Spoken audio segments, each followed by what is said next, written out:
parents. Very good.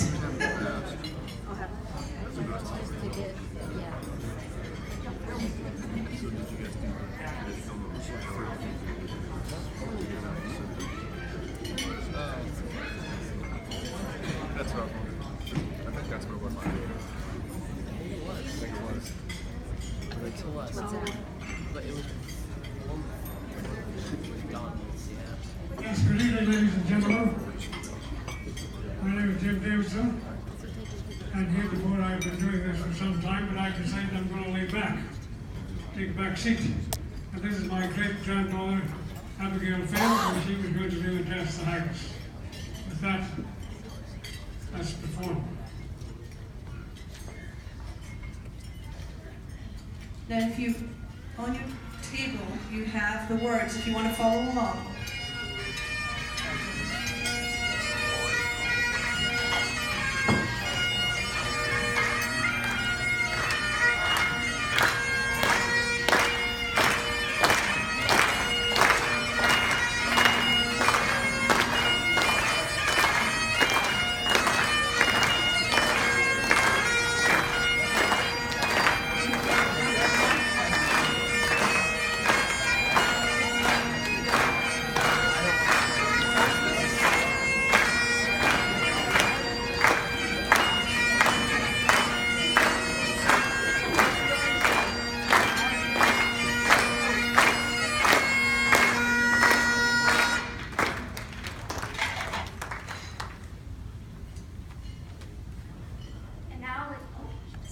Hello? Okay. I apologize. And now, ladies and gentlemen, okay, hang on. It's on? Okay. Okay. And now, ladies and gentlemen, the address to the Haggis. Fair, fa, your honest, sunset face. Great chicken, the pud race. A bend the ma, he tapped your place. Pinch, tried for there. Well, are you worried, Grace, as long as we are the groaning trencher there you fail. Your hurties like a distant hill. Your pain would help to mend a mill in time o' need. What through your pores the dews distill like amber bead.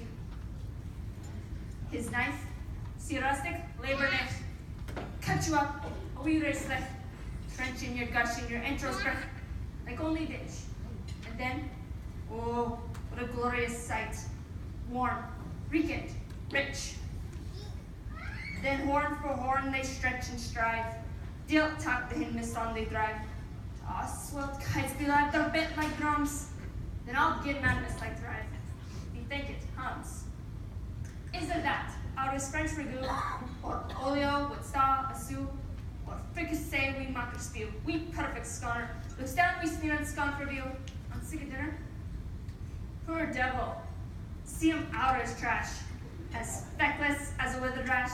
His spinal shank, a giblet flash, his nib, a knit, the bloody flutter feel to dash. Oh, how unfit. But, mark the rustic.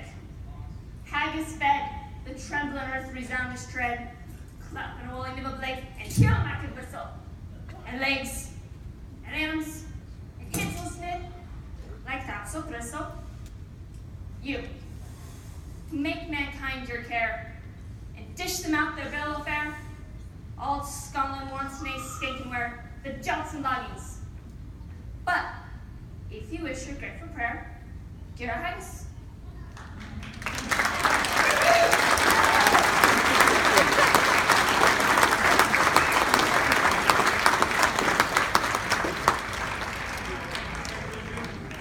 It's been customary for the parents to just the toast the haggis to give the pint measure a dram. Because of her age, I'll take the change of doing this to myself. So, the first time we did this, I didn't realize that you were a teetotaler. However, I believe you've changed your way of habits. So between you and me and the doorpost, here's to you, fella.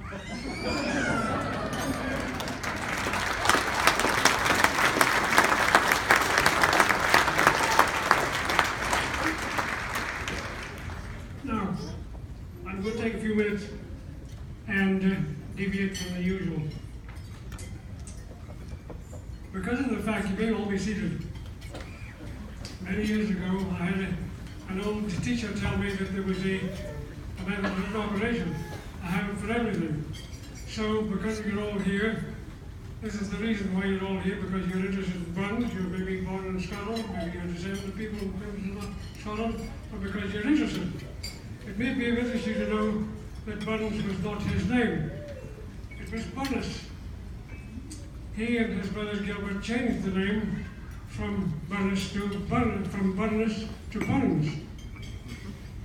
He was born, of course, in Ayr, but his family originated up in Concordionshire. Oh, I think his great-great-grandfather was a man called Campbell. He was in prison. He managed to escape, and he went up to this place called Concord in Glenberry.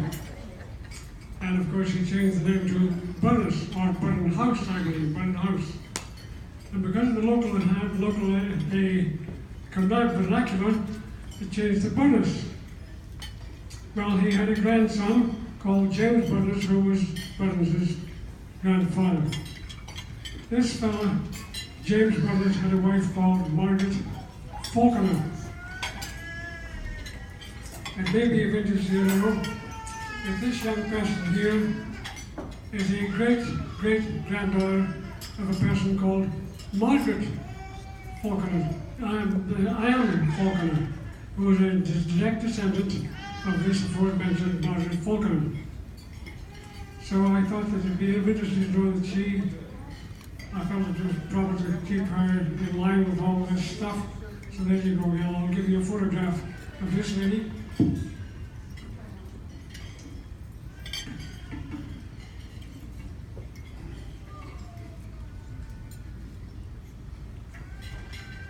There's a photograph of your great-great-great-grandmother and Sandy Bunnis. This is a place called Athol Cottage.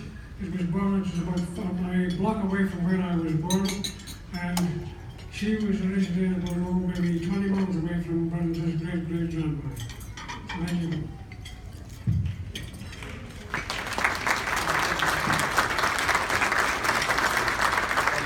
All right, ladies and gentlemen, now I need you to stay here with me. And Joanna, can you please come up here?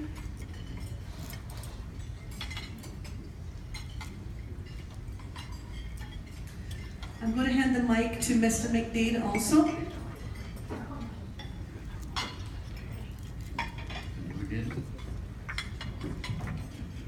These young people have been coming to Burns for many years, and Mr. Davidson has always addressed the Haggis. He's now passed that on to his great-great-granddaughter. Just one great. He's not that old. And so, to celebrate and say thank you for all that they have done for our community, our Scottish community, and for us here at Burns, these lovely ladies to my right have a presentation for you today. Something for both of you. We have this one for, yeah, you can hold it for her. This is for your wife, but don't be cutting it up with that sword. And this is because the torch is being passed, Abigail. Lovely job.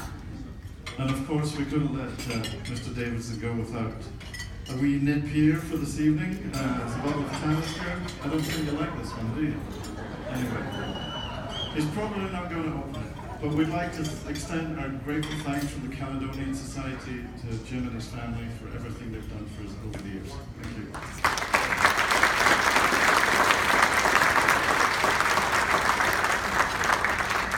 Well, I suppose I better just sit down and stay quiet because I'm almost speechless with this, between the head of this telecast. See, I'm speechless already, can't even pronounce it anymore. Well, thank you very much, ladies and gentlemen. I appreciate all your time and effort. Thank you. Keep up.